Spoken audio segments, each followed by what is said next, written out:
Breaking news. Nepal protests have death toll reaching 51, over 12,500 prisoners still on the run.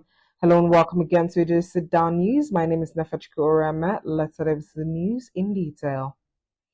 The death toll from Nepal's escalating anti-government protests has risen to 51 as chaos continues across the country following a wave of violent demonstrations, mass prison escapes, and political upheaval.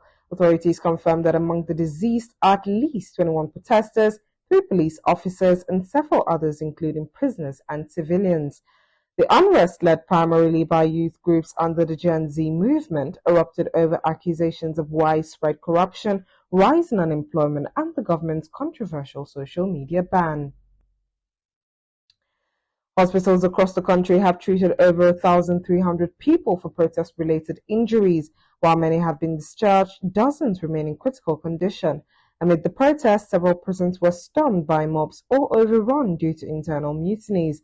Approximately 13,500 inmates escaped nationwide, and as of today, security forces have recaptured fewer than 200 fugitives, leaving more than 12,500 prisoners unaccounted for. Many are believed to have fled toward the Indian border, where joint operations have begun to apprehend escapees. In a dramatic escalation earlier this week, protesters set fire to the National Parliament building in Kathmandu. The violent outburst led to the resignation of Prime Minister K.P. Sharma Oli, deepening the political vacuum. Talks are currently underway to form an interim unity government, though no agreement has yet been reached.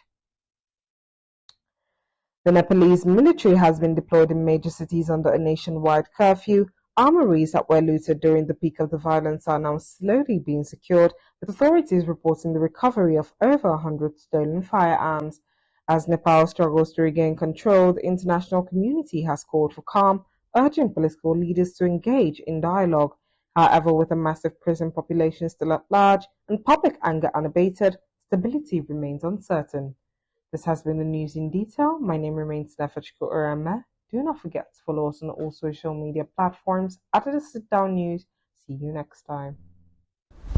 Don't forget follow us for more content.